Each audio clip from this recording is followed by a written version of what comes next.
한동훈 대표와 윤석열 대통령이 네. 단독 이제 독대를 한다. 음. 재보궐선거 이후에 독대한다 이런 보도가 나오고 있습니다. 예상 좀 하셨습니까? 독대할 거라고? 그 지난번 네. 특검법이 이제 반대 104표로 부결돼서 폐기됐잖아요. 네. 그리고 나서 제가 들은 얘기가 뭐냐면 음.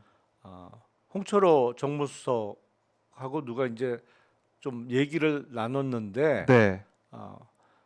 홍철호 정무수석이 요번 이제 음. 부결돼서 폐기된 것과 관련해서 네. 윤석열 대통령이 한동훈 대표 수고했다라고 한마디를 했고 예. 아마 수고했다. 그게 전달도 될 거다 본인한테 아하. 그런 얘기를 했다는 얘기를 들었거든요. 오. 그러니까 그게 정말 고마워서 한 얘기일 수도 있고 말에 뼈가 있는 거 아니에요? 폐기됐으니까 너무 고마워서 한 예. 얘기일 수도 있고 예. 그게 아니면 이게 위험한데 더 이상 이렇게 무시하고 왕따시켜서는 안 되겠는데 라는 생각이 들었을 수도 있을 거예요. 왜냐면 내 표 더 가면 끝나는 그럼요. 거니까. 끝이죠. 예, 당론으로 끝나는 했는데도 거니까. 불구하고. 야, 이게 지금 진짜 얼굴 마주보고 싶지만 싫지만 예. 보긴 봐야겠다. 나 어쩔 수 없다. 이렇게 좀 생각이 바뀌는 계기가 아. 그날 그 재의결 상황 때 벌어진 거 아닌가? 마크에서 들리는 얘기가 조금 그런 얘기가 들려요. 그래서 네. 조금 스탠스가 바뀔 수 있겠다라는 생각이 들었는데 예. 아니나 다를까 만난다. 어. 이른바 독대가 이루어질 수도 있겠다라는 상황 변화가 생긴 그렇군요. 거죠. 예.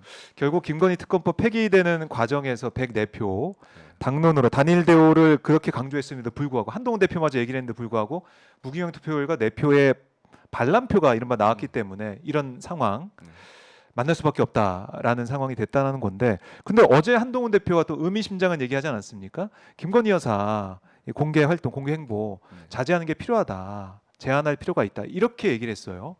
이것도 대통령이 경로하는 거 아닙니까? 이 얘기 듣고. 평소 같으면 무지하게 격려를 했겠죠. 그리고 네. 지금도 속으로는 부글부글 할 수 있겠죠. 특히 영부인 입장에서는 그렇죠. 그럴 수도 있을 것 같은데 네. 이게 상당히 낮은 단계잖아요. 그거는 네. 이야기할 수 있는 단계 중에 제일 낮은 단계란 말이에요. 이제 본인이 기자회견하고 이런 게 아니라 친한계 인사들이 얘기했던 언론 보도를 가지고 기자가 물어보니까 네. 자도 그렇게 생각한다, 네. 이렇게 얹어가는 스타일로. 그러니까 공개 활동을 자제하는 거 네네. 그게 뭐가 대수라고. 지금 근데 국민들이 그 공개 활동을 네. 자제한다고 지금 그래 다 잊어먹고 지나가자 이러겠어요? 그런 상황은 아니잖아요. 그럼요. 사과로도 안 된다라고 사과 국민의힘 택도 없죠. 내부에서 얘기를 네. 하고 있잖아요. 그러니까 아마 한동훈 대표는 전략적으로 이제 조금씩 수위를 높여가려고 하는 건지 아니면 그냥 말만 또. 여기까지는 해야겠다라고 하는 건지 모르겠습니다만 앞으로 좀 지켜봐야겠죠. 지켜봐야 된다. 근데 조금씩 한동훈 대표가 지난번 친한계 만찬도 있었고 20명이나 의원들이 모였다고 하니까 점점 더 그 세력을 확장할 수 있다라는 자신감이 붙었든지, 아니면 정말 이 정도는 얘기를 해야 재보궐선거에 영향을 안 줄 거다 이런 생각을 했든지 여러 판단했을 것 같은데, 윤석열 대통령이 화가 많이 났을 것 같아요. 제가 얘기 근데 듣고. 사실은 지금 점점 사면 초과가 돼가고 있는 상황이죠. 대통령실에 그 참모들 빼고 네. 지금 욕 안 하는 사람이 누가 있어요? 그래요? 참모들도 뒤에선 욕한다는 게 드러났잖아요. 김대남 녹취 파일에서 아니, 거의 쌍욕하잖아요. 꼴통이라고 그러니까 난리 났어. 아니 아, 지가 모시는 대통령인데도 뒤에선 쌍욕하잖아요. 안 그렇지 않아요? 근데 청와대에 있었던 그러긴 사람 만나보면 어렵죠, 사실은. 예. 그냥 아무리 사인 간의 대화라고 내 후배랑 대화한다고 하더라도 후배라면 기자랑 통화하는데 그런 얘기를 한다? 그건 상상도 못하는 거 아닙니까? 사실은 대통령실에 가면 네. 모르겠습니다. 저도 이제 직업 공무원 출신이라 조금 마인드가 다른진 모르겠는데 어쨌든 특히 정권 초반에 들어가는 네. 공무원들은 선택받은 거잖아요. 그럼요. 우수 자원이라고 인정을 받은 거란 말이에요. 그러면 안 그래도 없던 충성심도 좀 생기기 마련이거든요. 그리고 누가 뭐래도 대통령실은 우리나라 최고의 컨트롤 타워예요. 네. 그러니까 내가 여기서 진짜 중요한 일을 한다. 그리고 내가 잘 해야 된다라는 네. 생각을 하기 때문에 그 새벽에 일어나서 대통령실 근무하면 진짜 새벽에 일어나야 되거든요. 출근 시간이 워낙 빠르기 때문에 예. 그 힘들어도 다 버티고 하는 건데 이건 뭐 완전히- 어공으로 들어간 사람이라 그런지 아예 마인드가 틀리더라고 보니까 그렇게 대놓고 욕을 해. 거기 있는데 깜짝 놀랄 만한 그런 녹취 때문에 좀 한바탕 술렁이었었는데 그러니까 십상시까지 얘기 나오고 네. 몇몇 사람들 이름까지 음. 거론을 하고 이 정도니까 이게 박근혜 정권 때 그 말기 상황과 똑같이 좀 가고 있는 게 아니냐. 비슷하게 벌어지고 있죠. 뭐 국정농단, 비선 개입, 십상시 이런 얘기가 나오다 보니까 그때 상황이 떠오르는데 그래서 윤석열 대통령은 어떻게든 그 똑같은 길을 가지 않기 위해서 한동훈 대표도 독대를 하고 피하기 위한 여러 가지 장치와 행동과 여러 가지 생각을 할 것 같아요. 그걸 그렇게까지 안 가겠다. 그렇겠죠. 그러면서 특검은 어떻게든 반드시 막아야 된다고 생각을 할 거고. 네. 그렇잖아요. 그때 이제 특검에서 완전히 다 무너지고 특검에서 네. 무너졌으니까 여론이 확 저거는 바뀌었죠. 무조건 막아야 된다고 더 생각을 할 거예요. 그러니까 한동훈 대표라도 보긴 싫지만 만나서 독대해가지고 좀 막아야 된다 이 얘기도 할 수도 있고 여러모로 몰려 있다 이런 건데 자 지금 보니까 오늘 데일리안이 여론조사 공정과 정례조사한 그 내용을 보니까요 이 조사 자체로 보면 윤석열 대통령 지지율이 25.7% 최저치로 나타났습니다. 이걸 보면은 사실 이 조사 같은 경우는 윤석열 대통령이 좀 우호적이다 이렇게 우리가 좀 많이 네. 봐왔던 조사인데 이 조사마저도 긍정이 지난주보다 3% 포인트 하락을 했고 부정 평가가 3.2% 포인트 상승을 했어요. 그러다 보니까 25.7이 긍정인데 부정은 71.6입니다. 이거는 거의 뭐 심리적으로 국민들 입장에서는 거의 뭐 탄핵을 시켰다 이렇게도 느껴지는 그런 수준. 그러니까 사실은 그 여론조사가 그동안 다른 여론조사에 비해서는 잘 나오는. 지지율이 높게 나오던 여론조사잖아요. 맞아요. 그러니까 뭐 그건 여론조사의 방법상의 차이 내지는 뭐 여러 가지 문항 네. 구성의 차이 때문에 그렇게 아. 나올 수 있습니다만 네, 중요한 건 추세를 보는 거잖아요. 그럼요. 근데 이제 지난주 이번 주가 갤럽 여론조사가 없단 말이죠. 네, 이제 주중에 휴일이 휴일이 껴있는 껴가지고 안 주라서. 해요. 예. 다음 주 금요일에나 갤럽게 음, 나올 텐데 네. 이제 갤럽 걸 봐야 될 거고 리얼미터에서 이제 이번 주에 나오는 것도 좀 참고를 해야겠죠. 근데 거의 네. 공통적으로 지금 최저치를 매주 갱신하는 추세인 거는 틀림없어 보여요. 그러니까 국민들이 지금 이 정권에 하는 모습들 여러 가지 게이트성으로 볼 수 있는 국정 개입 의혹들 이런 것들에 대해서 비판을 좀 많이 하고 있다라고 볼 수가 있는데 이 데일리안 여론조사 공정 의뢰에서 조사한 결과 지난 7일 8일 이틀간 100% 무선 ARS 방식으로 조사를 한 그런 내용이고요. 자세한 사항은 중앙선거 여론조사 홈페이지를 보시면은 함께 참고하실 수가 있겠습니다. 자세한 사항 보실 수가 있겠습니다.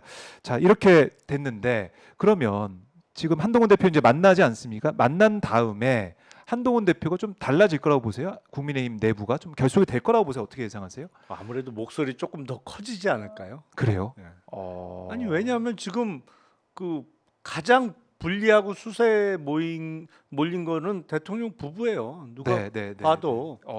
그러니까 지금 이 상황에서 저는 도이치모터스 주가 조작에 대해서 무혐의 결정을 할 수 있을지가 계속 의문인데 그동안의 언론 취재 결과를 보면 무혐의를 할 것 같이 예상이 됐단 말이죠. 맞아요. 누가 봐도 너무 무리수거든요. 그거는. 근데 그거와 관련해서도 만약에 한동훈 대표가 그거를 독대하는 자리에서 이야기를 할지 그때까지 무혐의 결정이 안 됐다면 뭐 그거는 알 수 없습니다만 네. 이제 슬슬 나오고 있잖아요. 여당 내에서도 그건 기소해야 된다. 네. 기소 안 하고 무혐의하면 다음 특검법에서 이게 뚝이 무너질 거다. 뭐 이런 얘기가 여당 내에서도 맞아요. 공개적으로 나오고 있기 때문에 아무래도 점점 대통령실이 수세에 몰리고 있는 거는 맞죠. 그리고 네.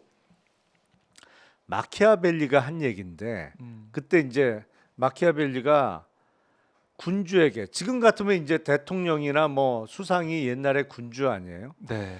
군주에게 가장 튼튼한 성은 백성에게 미움을 받지 않는 것이다라는 얘기를 한 게 있어요. 그러니까 아무리 견고하고 높은 성을 튼튼하게 지어놨더라도 백성에게 미움을 받으면 그 튼튼한 성이 소용이 없다. 군주가 그 자리에 오래 버티지 못한다는 얘기를 벌써 수백 년 전에 마키아벨리가 했단 말이에요. 네. 선거도 없던 시절에.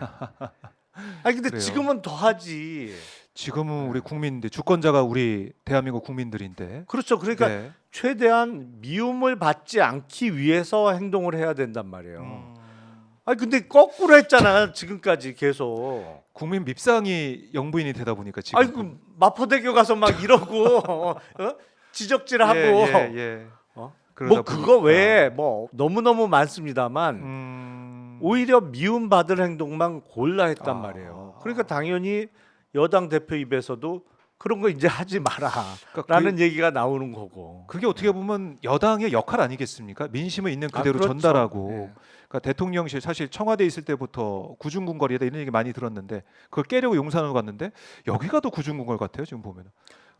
지금 보면 장소가 중요한 게 아니었죠. 그러니까 처음부터 사람이 중요했던 사람이 거지. 중요한 거였죠. 장소가 문제가 아니었던 거죠. 그러니까 지금 여당의 역할로 한동훈 대표가 민심을 전달하면서 이 위기를 벗어나지 않으면 보수가 괴멸할 수 있다 이렇게 독대 자리에서 할지는 모르겠습니다만 이런 얘기를 한다고 해도 들을지도 모르겠습니다만 밀리지 않고 끝까지 버티려고 할 텐데 어떻게 흘러갈까? 버틸 수 있을까요? 윤석열 대통령이? 그래서 지금 이제 집권 세력이 하는 거 보면 버티기 어렵다는 생각이 들죠. 점점 그게 좀 예. 커지는 것 같아요. 예. 그 전에까지는 어떻게든 뭐 5년 채워가지고 검찰 또 뭐 기소권을 가지고 있으면 검찰을 어떻게 쥐고 있으면 갈 수도 있겠다는 생각을 했을 것 같은데 지금은 검찰도 그럴 것 같지는 않고. 그러니까 이 정도면은 네. 사실 이미 윤석열 대통령이 대통령으로서의 어떤 권위, 네. 뭐 대통령 다음 이런 거를 잃어버린 지는 오래됐어요. 이제 화면에서 대통령이 나와도 네. 뭐랄까 이게 어떤 대통령 다움이라는 걸 찾아보기 어려워요. 그냥 배만 보여. 딴 건 안 보이고. 그런 상황이 됐단 말이에요.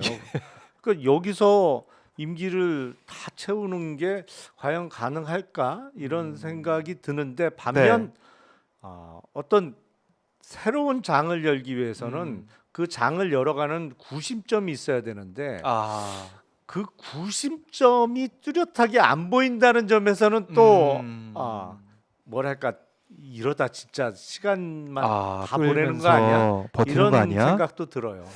그래요. 참 뭐 지금 명태균 씨 관련된 얘기가 계속 나오고 있고 또 한동훈 대표 국민의힘이 또 어떻게 변할 것이냐 이것도 좀 봐야 되기 때문에 저희가 지켜보도록 하고 흥미진진합니다. 이 상황이 참 이게 흥미진진하게 지켜보고 있는 국민들의 심정은 다 들어가는데. 그렇죠. 이거 뭐 재밌는 일은 전혀 네, 뭐 석 달은 3년 너무 길다, 석 달은 너무 길다, 뭐 3일은 너무 길다, 3시간 너무 길다 이렇게까지 얘기를 할 수밖에 없는 상황이라서 참 그렇긴 하지만 결국에는 계속 지켜보면서 저희가 또 말씀을 드릴 수밖에 없을 것 같고요.